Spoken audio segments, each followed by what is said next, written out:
Au nom du Père, du Fils, Saint-Esprit, un seul Dieu, Amen. Que sa bénédiction repose sur nous tous, Amen. Et Christos anesti, Alisos anesti, le Christ est ressuscité, vraiment est ressuscité. Alors aujourd'hui, on va continuer notre discours à propos de l'Esprit Saint, l'Esprit de Dieu. La dernière fois, c'était qui est l'Esprit Saint.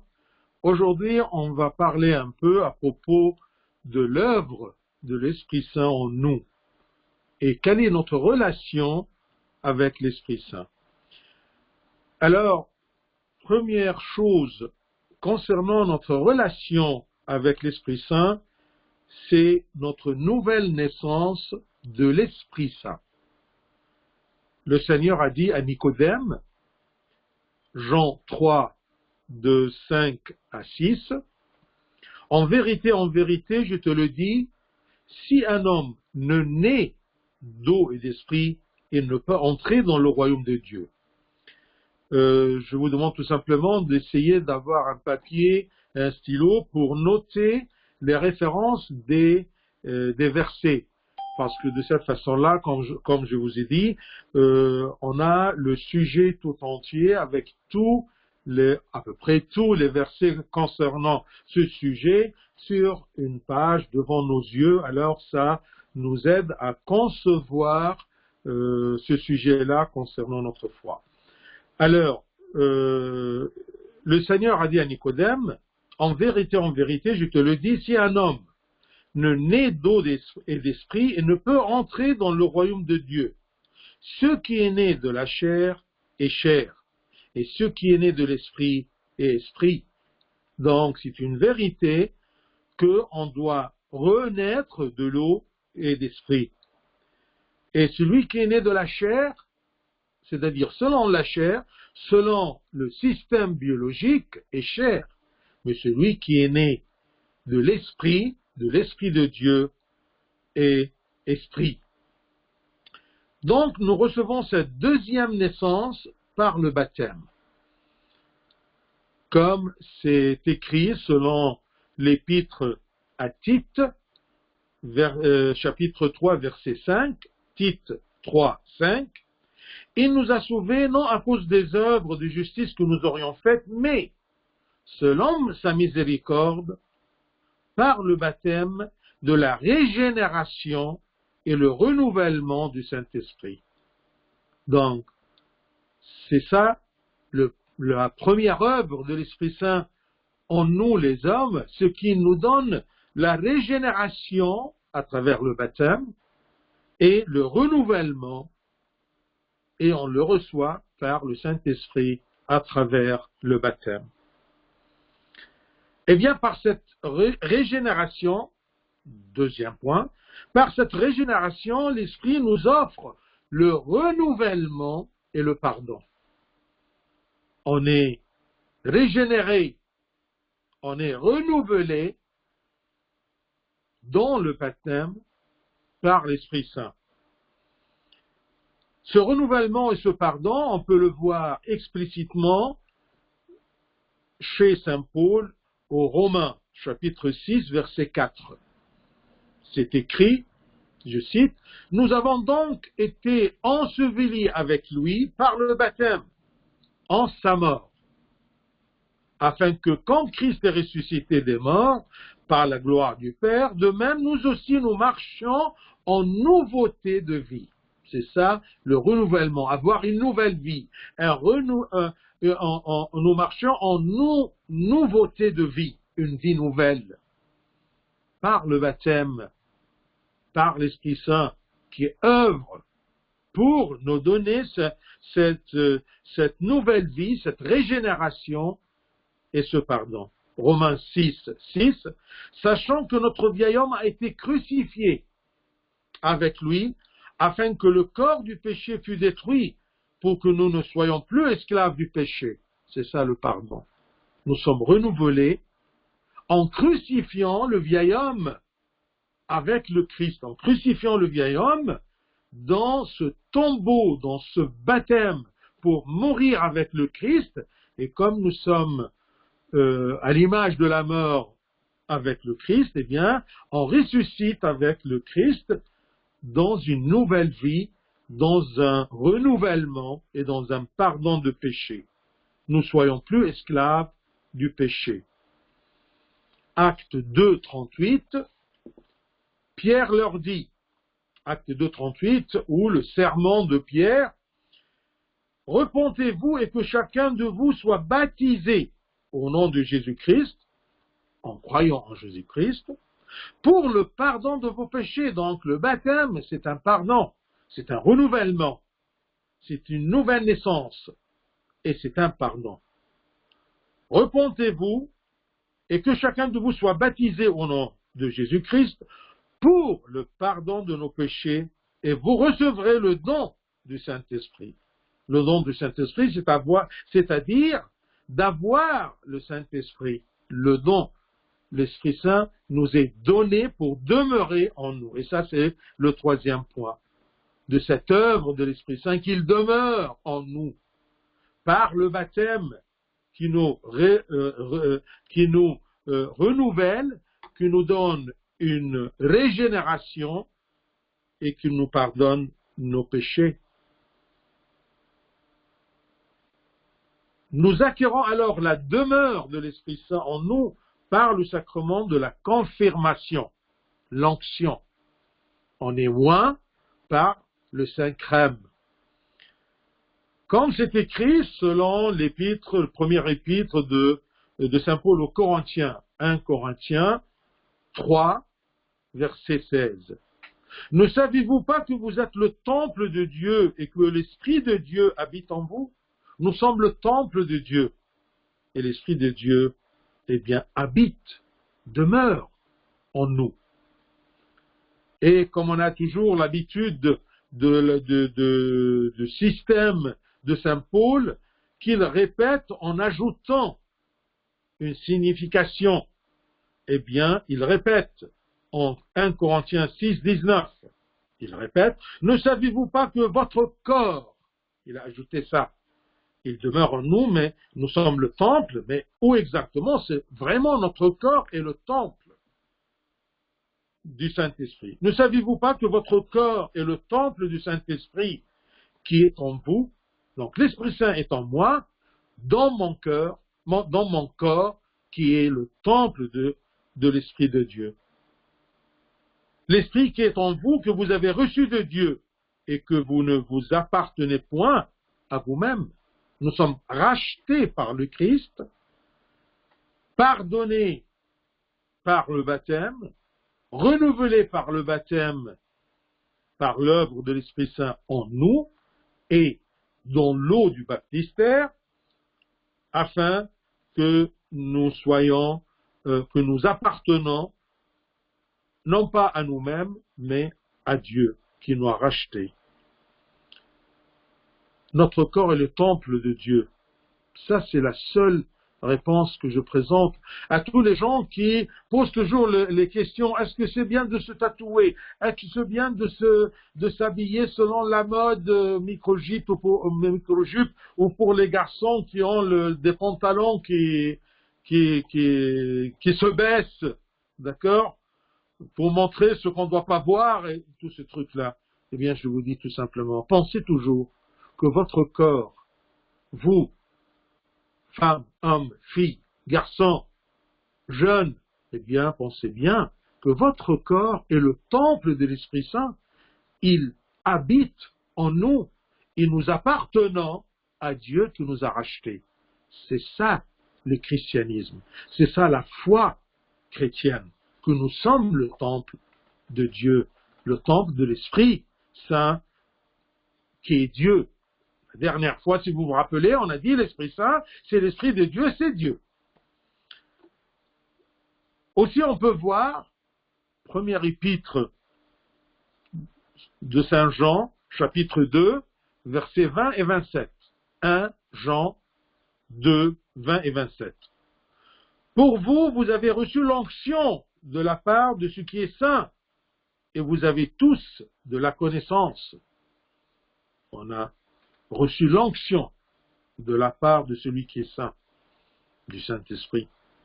Pour vous, l'onction que vous avez reçue de lui demeure en vous. l'effet de cette onction-là, c'est que l'Esprit Saint demeure en vous et ça reste en nous. C'est quelque chose d'éternel. Et vous n'avez pas besoin qu'on vous enseigne, mais comme son onction vous enseigne toutes choses, et qu'elle est véritable, et qu'elle n'est point un mensonge. Quand on vous oint, vous recevez le Saint-Esprit demeure en nous. Ce n'est pas un mensonge, même si on ne le voit pas avec les yeux, mais à travers ce sacrement de l'onction, eh bien, l'Esprit Saint demeure en nous, vient en nous et demeure en nous. Et cette demeure est permanente. Elle ne s'arrête pas. Même si parfois, à cause de nous et notre volonté et nos œuvres, eh bien, cet esprit est éteint, ou il n'est pas efficace dans ma vie parce que je le refuse. Mais ça n'empêche pas que l'Esprit Saint demeure éternellement en nous. Comme c'est écrit, Jean 14, versets 16 et 17. Et moi, je prierai le Père et il vous donnera un autre consolateur, afin qu'il demeure éternellement avec vous, l'Esprit de vérité. Demeure éternellement avec vous, l'Esprit de vérité, que le monde ne peut recevoir, parce qu'il ne le voit point et ne le connaît point. Mais vous, vous le connaissez, car il demeure avec vous et il sera en vous. Cet Esprit Saint n'arrive pas à demeurer dans les enfants du monde, parce que le monde ne l'accepte pas, le refuse. Ils n'y croient pas, alors ils ne peuvent pas être renouvelés, ils ne peuvent pas être baptisés, ils ne peuvent pas permettre à l'Esprit Saint d'œuvrer en eux et de demeurer en eux pour qu'il les enseigne et qu'il les guide. Et puisque ça demeure, la demeure de l'Esprit de Dieu en nous est éternelle, c'est pour cela que cette sainte onction n'est jamais refaite. Même si quelqu'un était baptisé et confirmé par l'onction, par la sainte onction, et il quitte même la foi chrétienne, s'il se repent et retourne, on ne refait pas l'onction. Pourquoi? Parce qu'une fois à demeurer, il est là. Actif ou pas, ça c'est autre chose. Mais il demeure toujours en nous, parce que nous sommes le temple de Dieu et l'Esprit de Dieu habite en nous éternellement. Les fidèles au temps des apôtres recevaient l'Esprit Saint par l'imposition des mains des apôtres. Comme c'est écrit dans Actes des apôtres, chapitre 8, verset 17, c'est écrit, « Alors Pierre et Jean leur imposèrent », il parle à propos des Samaritains, Pierre et Jean leur imposèrent les mains et ils reçurent le Saint-Esprit.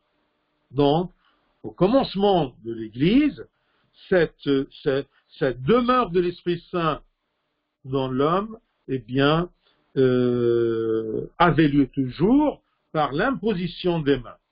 Comme par exemple, Acte 19, 6 aussi, c'est écrit, lorsque Paul leur eut imposé les mains, il parle ici à propos des Éphésiens, lorsque Paul leur eut imposé les mains, le Saint-Esprit vint sur eux, et ils parlaient en langue et prophétisaient.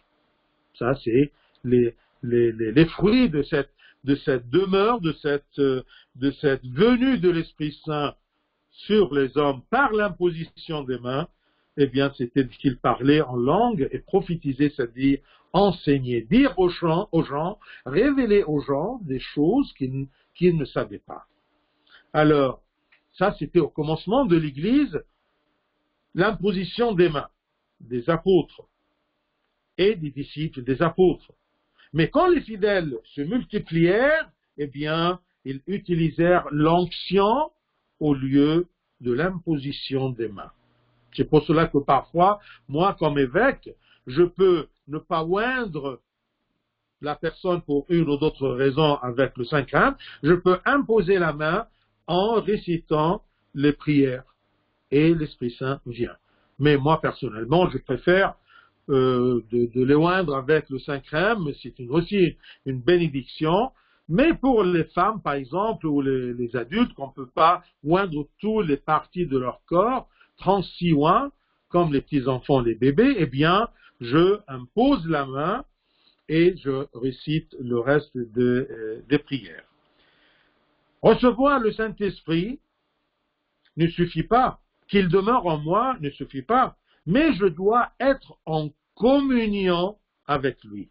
Ça, c'est la relation des hommes avec l'Esprit Saint, d'être en communion avec l'Esprit Saint. La communion de l'Esprit Saint. Mais attention, bien sûr, vous entendez cette bénédiction-là, ou plutôt c'est une partie, la communion du Saint-Esprit, c'est une partie de la bénédiction prononcée dans l'Église. Et on l'a eu selon l'épître de Saint Paul, deuxième épître aux Corinthiens, 13. Vous voyez la bénédiction que Saint Paul donnait à l'Église, aux Corinthiens, que la grâce du Seigneur Jésus-Christ, l'amour de Dieu et la communion du Saint-Esprit soient avec vous tous. Ça, c'est écrit. Parfois, attention, au lieu de la communion du Saint-Esprit, vous trouvez quelques traductions un peu naïves, disons la communication de l'Esprit Saint. D'accord? Mais c'est la communion de l'Esprit Saint. Et si vous vous rappelez bien, eh bien, même à la fin de chaque conférence, comme à la fin de la messe, ou d'une réunion à l'église, eh bien, Abouna, il prononce cette bénédiction-là, que l'amour de Dieu le Père, la grâce de Dieu le Fils et la communion du Saint-Esprit soient avec vous tous. La communion du Saint-Esprit. Cette communion-là, on peut la voir dans l'épître, deuxième épître de Saint Pierre, chapitre 1, verset 4. 2 Pierre 1, 4. Afin que par elle, il parlait à propos de la gloire et la vertu, afin que par elle vous deveniez participants de la nature divine. Participants de la nature divine. Je participe dans la nature divine, en fuyant la corruption qui existe dans le monde par la convoitise. Mais attention, qu'est-ce que ça veut dire, participant de la nature divine? Est-ce que c'est une participation, une communion avec la divinité et l'essence divine? Non, jamais. Donc, c'est une participation non à la divinité ni à l'essence, mais à l'œuvre divine. Je participe à l'œuvre de Dieu. Je participe avec l'Esprit Saint de point de vue œuvre, non pas nature divine ou essence divine. Non, jamais, je ne peux pas. Sinon, je serais un Dieu, ce qui n'est pas le cas. C'est comme on dit, par exemple, pour les gens qui viennent assez tôt à l'église, l'encens matinal, eh bien, dans l'oraison pour les voyageurs, on dit, participe avec tes serviteurs à toutes leurs bonnes œuvres. Participe. Dieu participe à nos bonnes œuvres, parce que Dieu ne participe pas aux mauvaises œuvres. Alors on lui demande de participer. Et dans l'autre sens aussi, que nous participions avec Dieu dans les bonnes œuvres. Voyez, Saint Paul, qu'est-ce qu'il dit au premier épître aux Corinthiens, 1 Corinthiens 3, verset 9. 3, verset 9. Car nous sommes, il parle à propos de lui-même et Apollos, Paul et Apollos, car nous sommes ouvriers avec Dieu. Vous êtes le champ de Dieu, l'édifice de Dieu. Et nous sommes ouvriers avec Dieu. Dieu, il construit son corps, son église. Et nous aussi, eh bien, nous sommes ouvriers avec Dieu. On participe aux œuvres de Dieu. C'est ça la communion de l'Esprit de Dieu. Nous ne sommes pas en communion de la divinité de Dieu, mais nous sommes en communion, nous participons aux œuvres de Dieu. Alors tu dois réfléchir et tu dois te poser la question, est-ce que toutes mes œuvres, l'Esprit Saint, l'Esprit de Dieu y participe? Est-ce qu'elle est convenable pour que l'Esprit de Dieu participe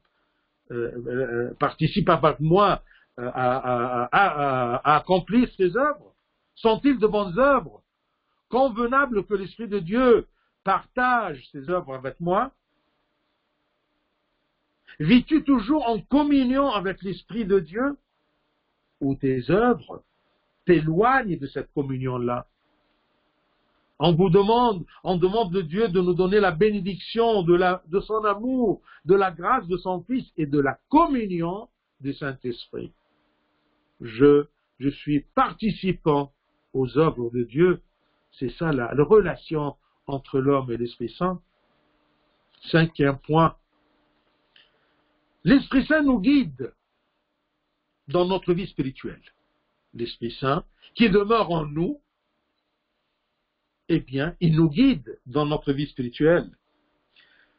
Parce que je veux vous dire deux points importants à propos de la vie de l'homme et sa vie spirituelle. Sachez bien que l'esprit humain de la personne, parce que l'homme se compose d'un esprit humain et d'une chair humaine et d'une âme. Alors, l'esprit humain de la personne doit assumer le guidage, la conduite de la chair. L'esprit humain, c'est elle qui conduit, qui guide sa chair. Regardez Romains, chapitre 8, verset 1. Versets 1, 5 et 7. Romains 8, versets 1, 5, 7. C'est écrit. Il n'y a donc maintenant aucune condamnation pour ceux qui sont en Jésus-Christ. Il n'y a pas de condamnation pour ceux qui vivent en Christ, qui vivent dans le bon chemin, qui vivent dans la loi de Dieu. Ceux, en effet, qui vivent selon la chair, s'affectionnent aux choses de la chair, tandis que ceux qui vivent selon l'esprit s'affectionnent aux choses de l'esprit. Esprit ici, c'est écrit avec un E minuscule, c'est-à-dire l'esprit de l'homme. Celui qui agit selon l'affection de la chair est complètement différent que celui qui vit pour l'affection de son esprit humain. Il y a une personne qui agit pour satisfaire sa chair et un autre qui agit pour satisfaire son esprit.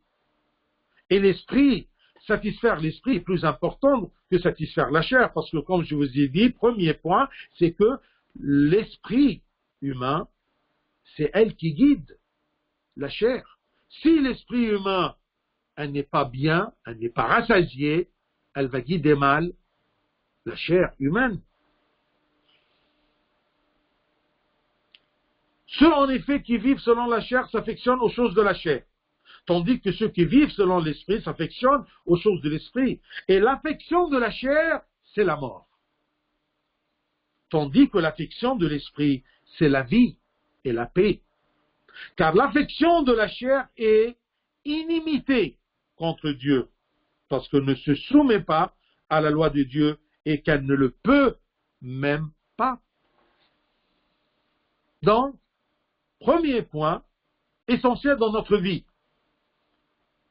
Vis-tu pour l'affection de l'esprit ou vis-tu pour l'affection de ta chair?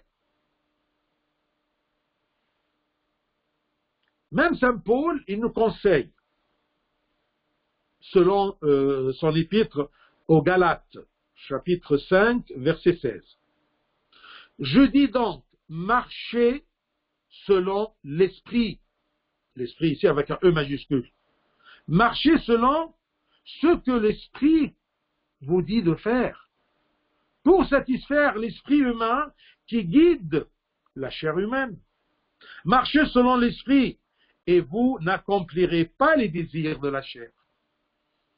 Pourquoi il dit ici selon l'Esprit Saint, selon l'Esprit de Dieu? Parce que si l'Esprit humain guide la chair, mais l'Esprit de Dieu guide l'Esprit humain qui guide la chair humaine. Donc c'est ça la hiérarchie. L'Esprit de Dieu guide l'Esprit humain pour que l'Esprit humain guide bien la chair. Et on n'accomplit pas les désirs de la chair. Parce que la chair est bien contrôlée et guidée par l'Esprit humain, qui est bien contrôlé et guidé par l'Esprit de Dieu. Donc marcher selon l'Esprit de Dieu pour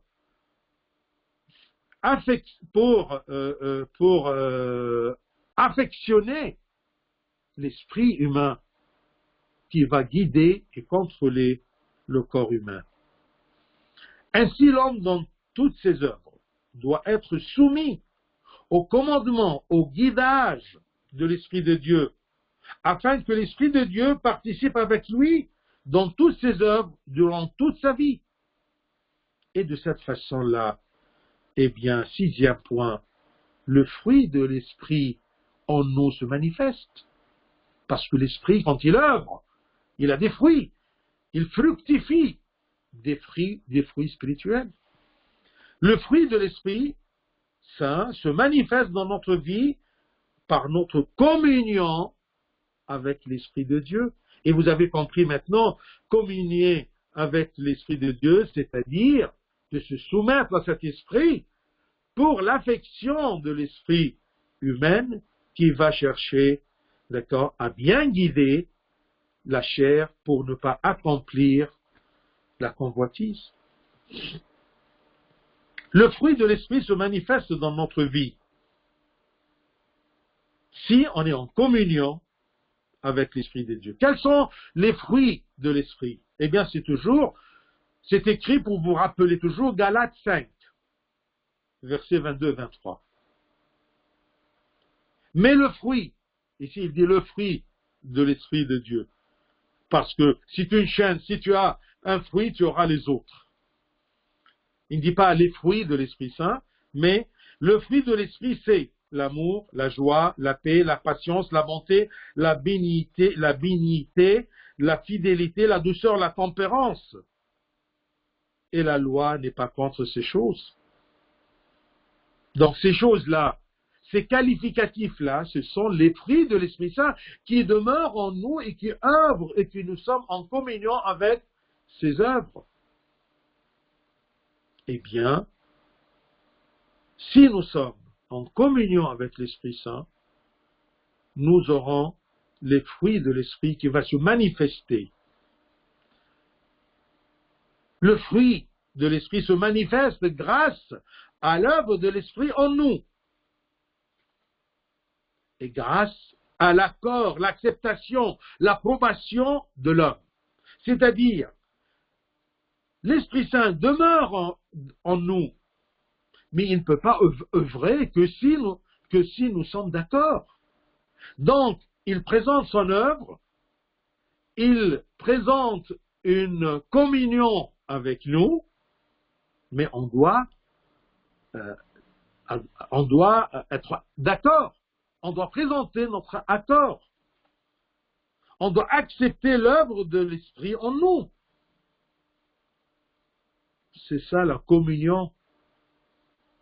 Il présente son œuvre. Il veut œuvrer en moi.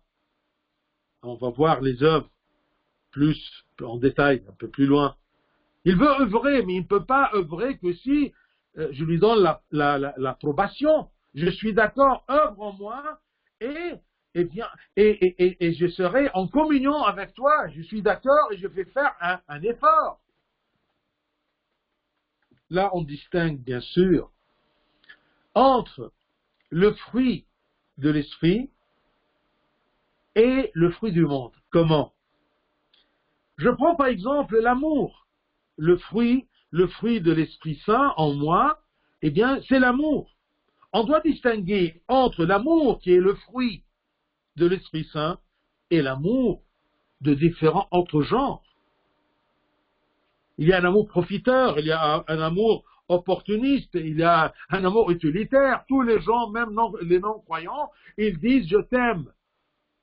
Mais est-ce que c'est vrai? Est-ce que c'est un amour qui vient de l'Esprit de Dieu, un amour vrai,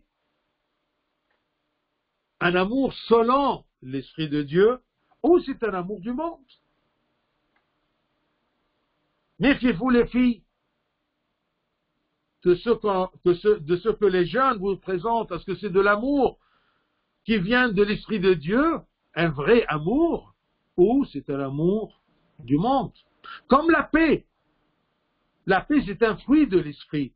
Mais est-ce que tous les gens qui veulent la paix, est-ce qu'ils ont l'Esprit de Dieu? Est-ce qu'ils sont en communion avec Dieu pour avoir la vraie paix, non pas la paix factice que vous voyez dans le monde?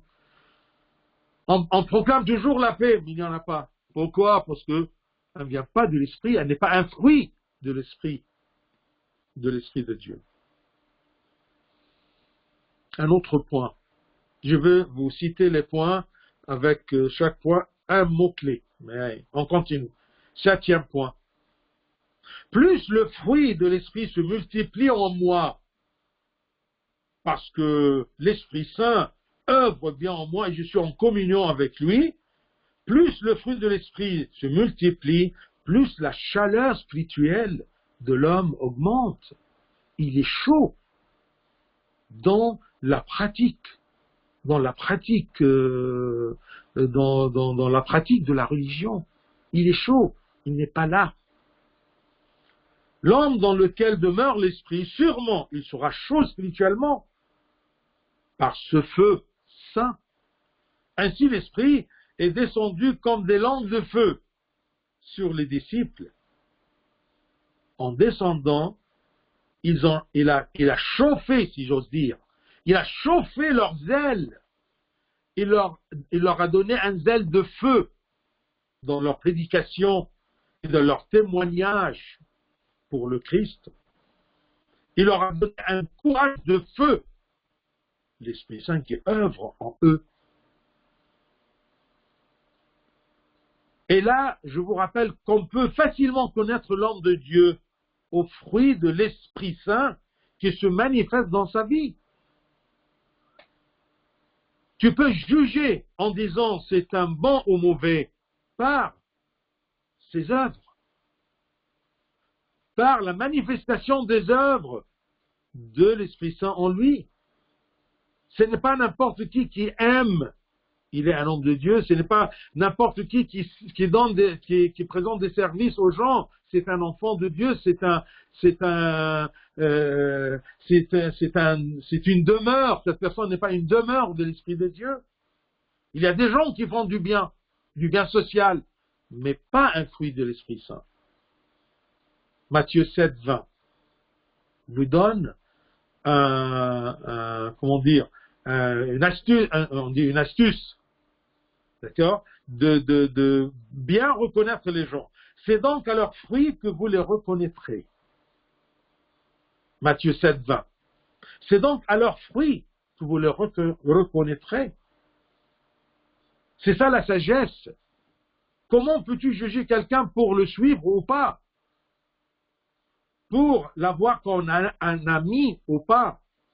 En regardant ses fruits. Est-ce que ce sont des fruits de l'Esprit de Dieu ou pas? 8e point. L'Esprit de Dieu offre à l'homme une puissance, une force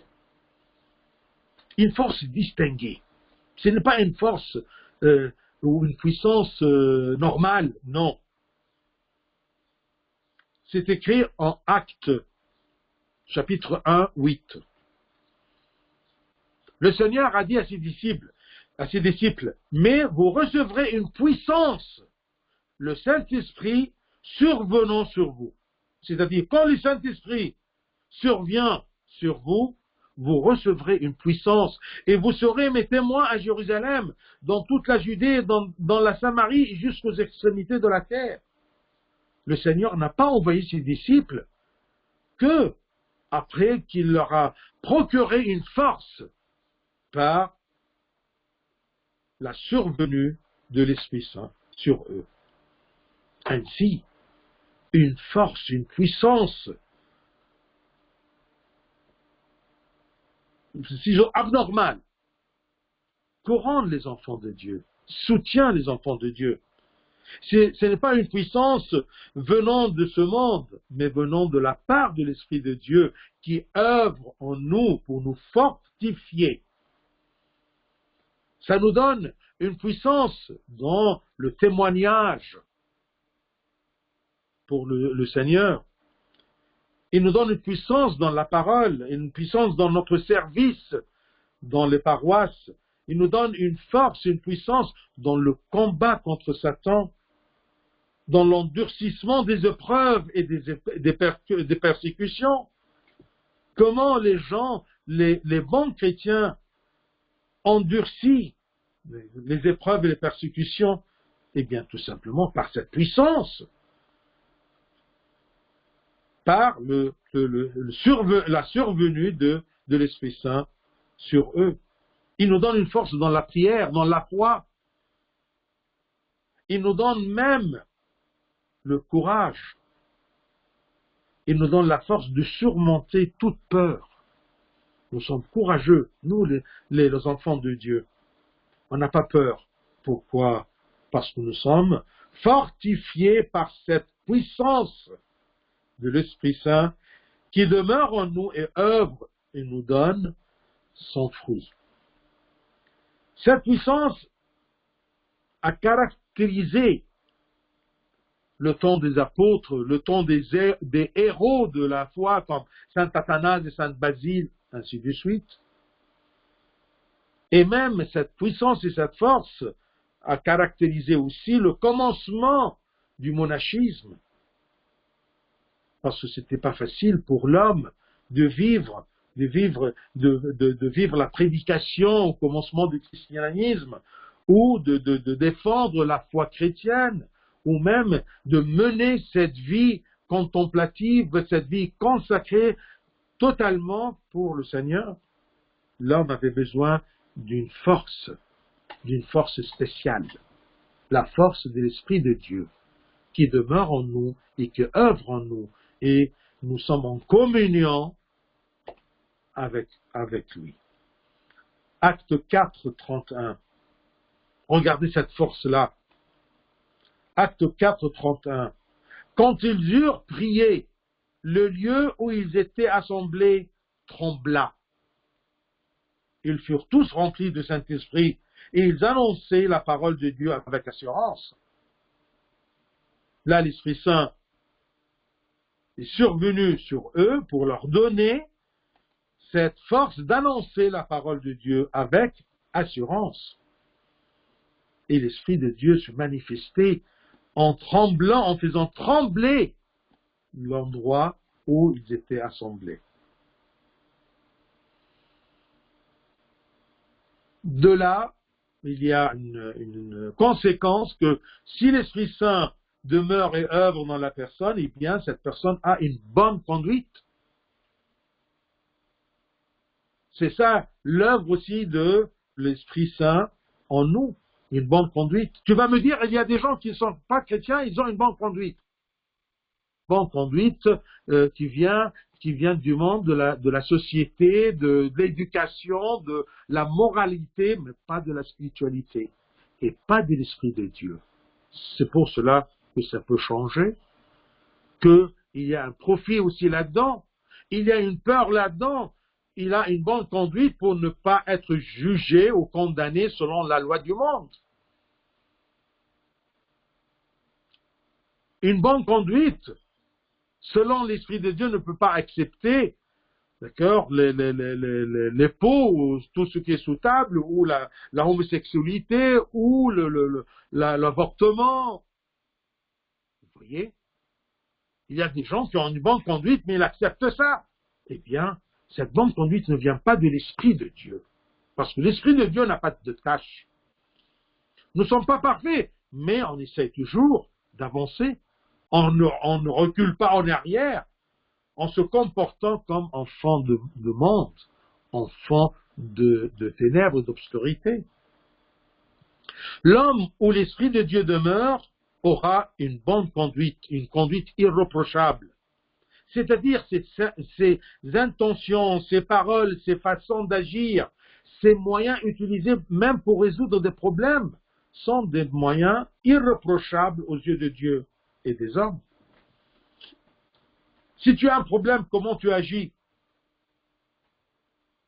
Un homme de Dieu, soutenu par l'Esprit Saint qui demeure en lui, qui œuvre en lui, il va commencer par la prière. Il va commencer de demander à Dieu la sagesse pour résoudre.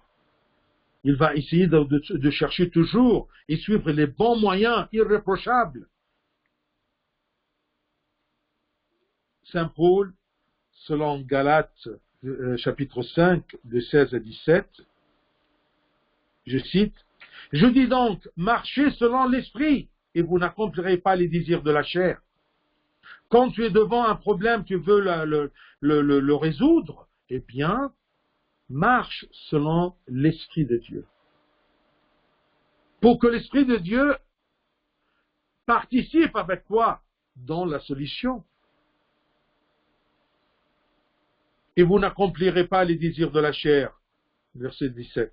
Car la chair a des désirs contraires à ceux de l'Esprit. L'Esprit ici, l'Esprit de Dieu. Car la chair a des désirs contraires à ceux de l'Esprit. Et l'Esprit en a de contraires à ceux de la chair. Ils sont opposés entre eux. Les désirs de la chair, les désirs de l'Esprit de Dieu qui œuvre en toi et qui demeure en toi. Ils sont opposés entre eux afin que vous ne fassiez point ce que vous voudriez. Je veux faire le bien. Mais il y a une opposition en moi entre les désirs de la chair et les désirs de mon esprit humain et par suite les désirs de l'Esprit de Dieu. N'ayez pas peur. Parce que cette opposition, ce combat est farouche au commencement de la vie spirituelle. Jusqu'à ce que la chair se livre à l'œuvre de l'Esprit de Dieu. Elle se soumet à un esprit humain de la personne qui est guidée et soumise à l'œuvre de l'Esprit de Dieu. Quand la chair est sanctifiée totalement par l'Esprit de Dieu, qui contrôle l'Esprit, qui contrôle la chair, et que la chair se soumette à l'esprit humain, et elle arrivera même de participer avec l'esprit dans l'œuvre divine. La chair, quand elle est bien guidée, bien contrôlée, eh bien, elle va participer avec l'esprit humain dans l'œuvre divine. À ce moment, ce conflit entre esprit et chair disparaissent. Ça commence par se calmer, ensuite ça disparaisse. Même à un niveau, il y a une entraide entre la chair et l'esprit. C'est pour cela que Saint Paul nous dit, au premier épître aux Corinthiens, chapitre 9, verset 27. 1 Corinthiens 9, 27. Mais je traite durement mon corps et je le tiens assujetti de peur d'être moi-même rejeté. Ne cherche pas à contrôler ta chair, non. Cherche à perfectionner, à donner de l'affection à ton esprit humain par l'Esprit de Dieu qui œuvre en toi, par ta communion avec l'Esprit Saint. Et de cette façon, ton esprit humain va se fortifier, va se sanctifier, et ce sera très facile qu'il guide sa chair. D'accord? Ce sera très facile de guider la chair. D'accord? Dans le chemin de Dieu. Parce que je dois servir Dieu par mon esprit humain et par ma chair humaine. Autre point. L'Esprit de Dieu est la source de la connaissance et de l'enseignement spirituel et l'enseignement théologique. Je cite ici pour le temps le verset, Jean 14, 26. Mais le Consolateur, l'Esprit Saint que le Père enverra en mon nom, vous enseignera. c'est ça, une des œuvres de l'Esprit de Dieu qui demeure en moi. C'est ça, la relation entre l'Esprit de Dieu et l'être humain. C'est que l'Esprit de Dieu enseigne l'homme, vous enseignera toutes choses et vous rappellera tout ce que je vous ai dit. Jean 16, 13. Quand le consolateur sera venu, l'Esprit de vérité, il vous conduira dans toute la vérité et il vous annoncera les choses à venir. Il va enseigner, il va rappeler, il va conduire, il va annoncer.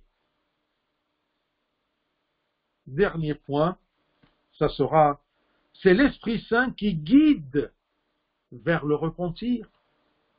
Tu ne peux pas te repentir tout seul. Jean 16, 8, il nous dit, « Et quand il sera venu, il convaincra le monde en ce qui concerne le péché. » Il va taper sur ta faute. Attention, ici, il y a un péché. Il va réprimander le péché en toi.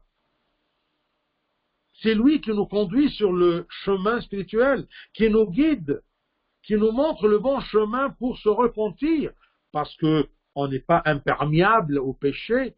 Il y a beaucoup de pièges. Je peux par faiblesse une fois, je peux tomber. Pour cela, attention, pour cela, l'homme abandonné de l'Esprit de Dieu, un abandon total et pour toute la vie, aussi l'homme refuse l'œuvre de Dieu, l'œuvre de l'Esprit de Dieu totalement et toute sa vie jusqu'à sa mort, ne pourra jamais se repentir. Tout seul ne pourra jamais se repentir. On a besoin de l'Esprit Saint pour se repentir. C'est ce qu'on appelle blasphémer contre l'Esprit de Dieu. C'est sans pardon. Être sans pardon, on ne peut pas être pardonné parce que tout simplement le repentir est absent. Saint Marc dit, chapitre 3, verset 29. Mais quiconque blasphémera contre le Saint-Esprit n'obtiendra jamais de pardon. Il est coupable d'un péché éternel. Blasphémer contre le Saint-Esprit, c'est refuser le Saint-Esprit. Mais on doit ajouter 2 qualificatifs pour ce refus. Total et permanent jusqu'à la mort. C'est pour cela que le Père de l'Église dit « Aucun péché n'est pardonnable », c'est-à-dire qu'il n'est pas pardonnable, le négatif du négatif est positif, aucun péché n'est pardonnable, sinon le péché sans repentir. S'il y a un péché sans repentir, comment il sera pardonné?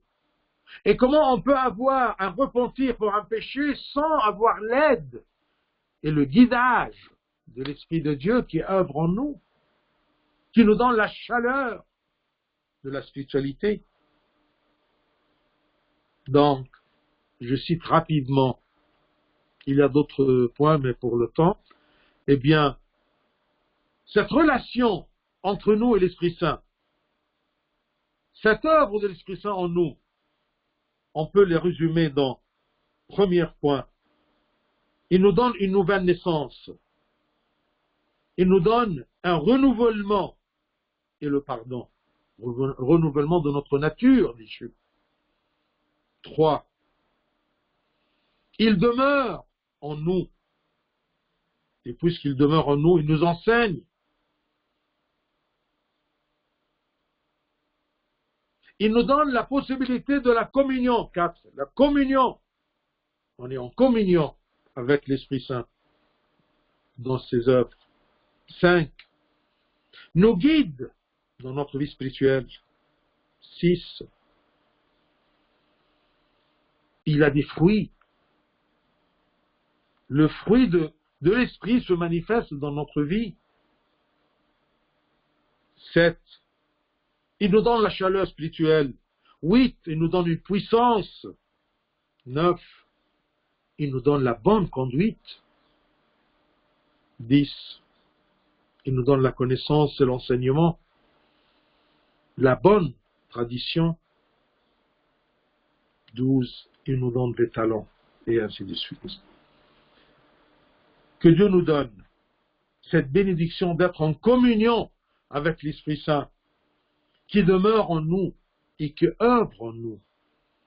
C'est pour cela que David, le prophète, il dit toujours dans ce psaume 50, et on le répète toujours, eh bien Seigneur, ton Esprit Saint ne me le retire pas. Ton Esprit Saint ne me le retire pas, qu'il soit toujours œuvrant en moi, et que je sois toujours la demeure du Saint-Esprit.